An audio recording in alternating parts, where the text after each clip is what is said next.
Hello students, 12th class की last video में हमने नॉन्स इक्वेशन पढ़ी थी।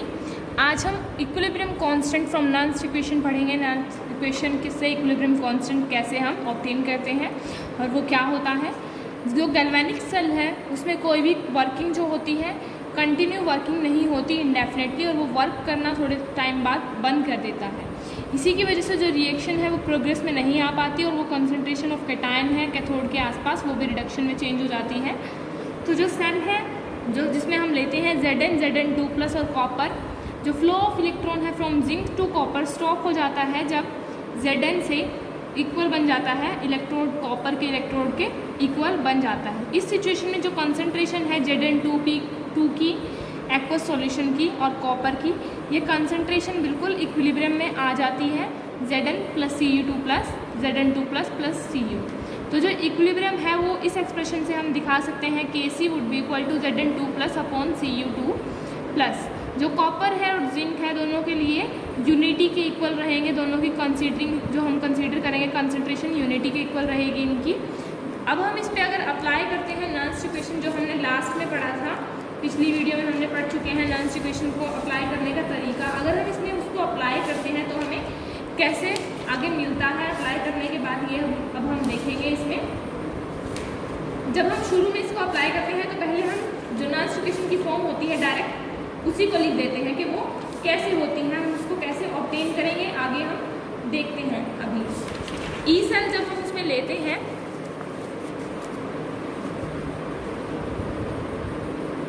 इलेक्ट्रोड ऑफ सेल, तो यहाँ पे EMF हम उसके साथ हमने वैल्यू ली थी, आई थी 2.303 RT/NF। लॉग लेते हैं Cu2+ Zn2+। उसमें जो था यहाँ पे लोगैरिथम था, हमने उसको चेंज करके 2.303 लॉग में चेंज कर दिया था। इफ़ अगर हम उसको माइनस में लिखते हैं, ई ऑफ सेल निकालते हैं तो वो कैसे निकलता है, cell minus 2.303 RT/NF log Cu। Zn ऊपर ले लेते हैं और 2+ और Cu2। Zn जब ऊपर होता है तो यहाँ पे माइनस आ जाता है और यहाँ पे प्लस। अगर ई सेल है, अब हमें पता है कि ई सेल जो होता है इक्विलिब्रियम पे वो 0 के इक्वल होता है, तो ई सेल 0 के equal E cell minus 2.303 RT/NF log Kc के इक्वल हम इसको ले लेंगे। लॉग Kc जो है वो हमने Zn2+ और Cu2+ के लिए लिखा है। तो अब यहाँ पे अगर 0 आ गया तो ये दोनों एक दूसरे के इक्वल चले जाएंगे।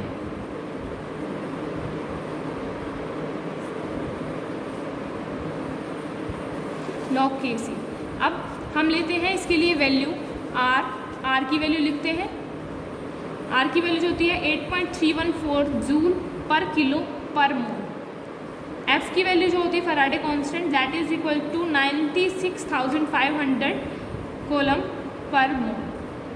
टेम्परेचर जो है हम फिक्स लेते हैं इस पे 298 केल्विन का। तो हमारी ई सेल जो होती है 2.303 into 8.314 into 298 N into 96,500 log Kc, ये आ जाता है हमारा। यहाँ से हम E cell electrode of cell की वैल्यू निकाल लेंगे, ये हमारी आएगी 0.059/N लॉग Kc। सिग्निफिकेंस क्या होता है Kc का, Kc को हम कैलकुलेट कर सकते हैं to the extent of cell reaction. हमें ये फॉर्मूला याद रखना है। आगे जो N होता है इसमें वो नंबर ऑफ इलेक्ट्रॉन इन्वॉल्व होते हैं सेल रिएक्शन के अंदर वो, और K जो होता है वो इक्विलिब्रियम कांस्टेंट होता है। कैलकुलेट करना है हमें equilibrium constant for a reaction जिसमें निकल और कॉपर के बीच में रिएक्शन दी है, nickel plus copper, copper plus निकल यहाँ बनता है। हमें वैल्यू दी है इलेक्ट्रोड में निकल की और कॉपर की। जो निकल के लिए है वो है -0.25, कॉपर के केस में 0.34 वोल्ट है। पहले हमें ई निकालना है सेल का। हमने ये लास्ट में पढ़ा था कि इसकी वैल्यू क्या होती है, कैथोड वाले में से एनोड वाला हम माइनस कर सकते हैं।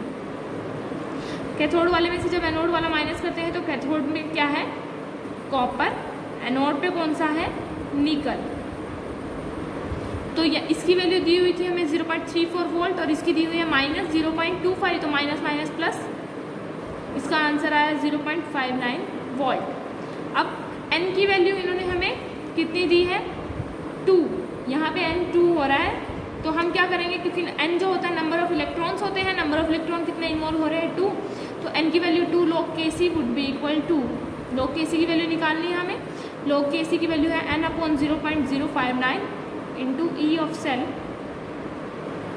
n2 है 0.059 और इंटू 0.59, इसकी वैल्यू आएगी 20। तो Kc की वैल्यू क्या आएगी, NT log 20, Kc की वैल्यू हमारी NT log 20 आएगी, उसको हम लिख सकते हैं 1 × 10⁻20।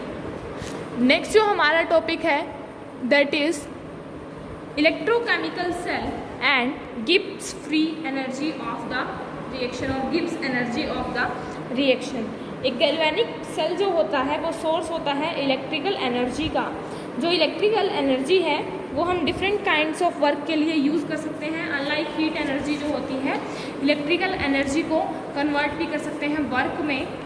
अब हम अगर ईएमएफ निकाल रहे हैं इलेक्ट्रिकल वर्क और इलेक्ट्रिकल एनर्जी का, तो वो किसके प्रोडक्ट के इक्वल होता है, EMF of cell and electric charge flowing through the wire, इन दोनों के प्रोडक्ट के इक्वल होता है।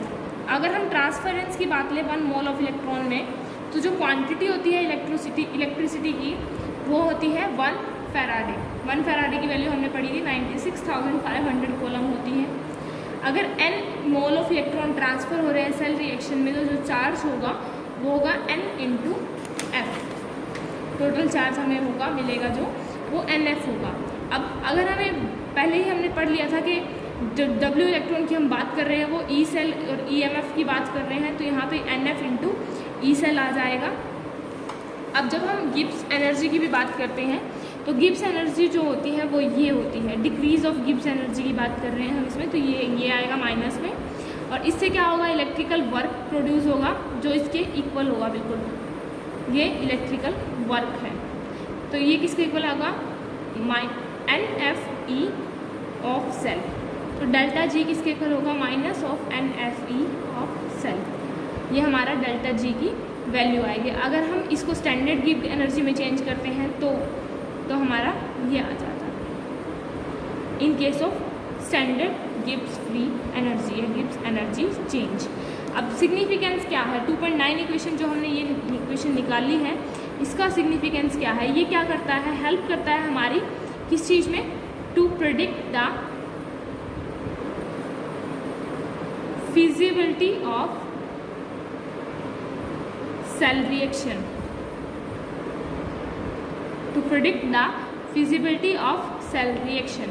डेल्टा जी के लिए स्पॉन्टेनियस होने के लिए डेल्टा जी हमेशा नेगेटिव होगा। फॉर सेल रिएक्शन अगर वो स्पॉन्टेनियस हमें रखनी है तो डेल्टा जी की वैल्यू नेगेटिव है, और अगर डेल्टा जी नेगेटिव है तो value of E must be positive. अगर हमारी डेल्टा जी की वैल्यू नेगेटिव दी है तो इसकी वैल्यू मस्ट बी पॉजिटिव होनी ही चाहिए, ठीक है। Then relationship between standard EMF and equilibrium constant, इन दोनों के बीच में हमें रिलेशन फाइंड आउट करना है। स्टैंडर्ड ईएमएफ और इक्विलिब्रियम कांस्टेंट के बीच में हमें रिलेशन फाइंड आउट करना है। हम डेल्टा जी स्टैंडर्ड में लेते हैं -RT लोगैरिथम Kc। हम यहाँ पे हमें पता है हमने वैल्यू अभी निकाली थी डेल्टा जी की -NFE सेल। हम इन दोनों को ही कंपेयर कर देंगे, एक आता है -RT लोगैरिथम Kc, दूसरा है स्टैंडर्ड में NFE सेल। ये भी स्टैंडर्ड में ही बात कर रहे हैं हम, तो हम इन दोनों को इक्वल लिख देते हैं, RT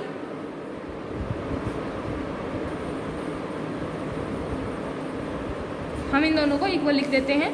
जब इन दोनों को इक्वल लिख देते हैं तो ये क्या आता है 2.303 RT log K, और E ऑफ सेल की वैल्यू आती है 2.303 RT upon NF log Kc।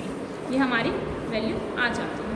यहाँ से हम न्यूमेरिकल भी फाइंड आउट करते हैं। कैलकुलेशन ऑफ Kc अगर हमें निकालना हो तो हम कैसे निकाल सकते हैं, अगर हमें E निकालना है पहले calculation of E of cell, तो हम कैथोड माइनस एनोड करेंगे जिससे हमारा E निकल जाएगा। फिर हमें देखना है इलेक्ट्रॉन कितने हैं, N = 2 आएगा इसमें क्योंकि मैग्नीशियम 2 की बात हो रही है।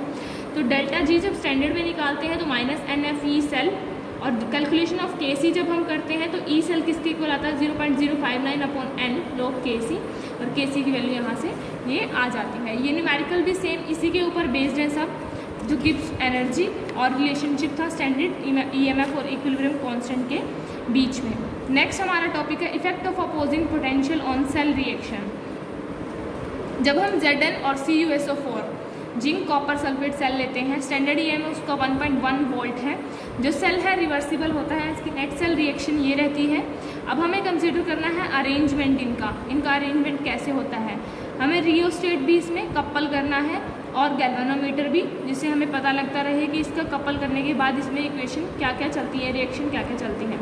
बिगिनिंग में क्या होता है, एक्सटर्नल अपोजिंग होती है पोटेंशियल की, और वो जो एक्सटर्नल अपोजिंग होती है वो लेस देन 1.1 वोल्ट होती है। इस केस में जो नॉर्मल रिएक्शन होती है Zn और कॉपर सल्फेट के केस में, नेट करंट फ्लो होता है कॉपर इलेक्ट्रोड से लेके जिंक इलेक्ट्रोड की तरफ। अपोजिंग पोटेंशियल हमेशा स्लोली इंक्रीज होता है ग्रेजुअली। अब हम इसे ऑब्जर्व कर सकते हैं कि नॉर्मल रिएक्शन तब तक चलती रहेगी जब तक अपोजिंग पोटेंशियल 1.1 वोल्ट तक ना पहुँचे। अगर हम उसके बाद भी अपोजिंग पोटेंशियल को बढ़ाते रहें तो केमिकल रिएक्शन हो जाती है।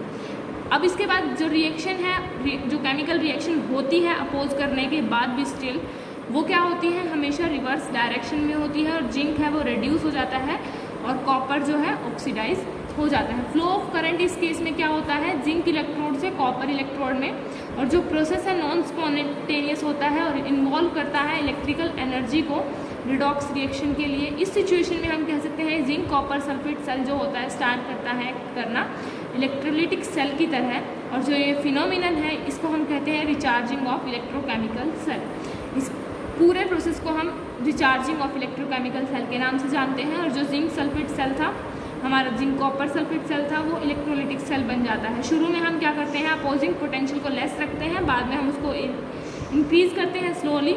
जब वो पहुंच जाता है 1.1 वोल्ट तक, तब तक वो नॉर्मल रिएक्शन रहती है। आफ्टर दैट जब स्टॉप हो जाता है उसका सेल रिएक्शन, इंक्रीज़ करने के बाद फिर हम दोबारा से इंक्रीज़ करते हैं उसका पोटेंशियल, और उससे क्या होता है, केमिकल रिएक्शन होती है। बट वो केमिकल रिएक्शन जो होती है वो हमेशा रिवर्स डायरेक्शन में होती है। जो रिड्यूस होना होता है वो इसमें ऑक्सीडाइज हो जाता है, जैसे कि कॉपर, और जो ऑक्सीडाइज होना चाहता है जिंक, वो उसमें रिड्यूस हो जाता है। तो आज के हमारे टॉपिक थे इलेक्ट्रोलिटिक सेल के बारे में हमने पढ़ा, और recharging of electrochemical cell, significance of equation, standard EM और इक्विलिब्रियम कांस्टेंट के बीच में रिएक्शन, और साथ में हमने पढ़ा इलेक्ट्रोकेमिकल सेल और Gibbs energy of the reaction. So thank you students.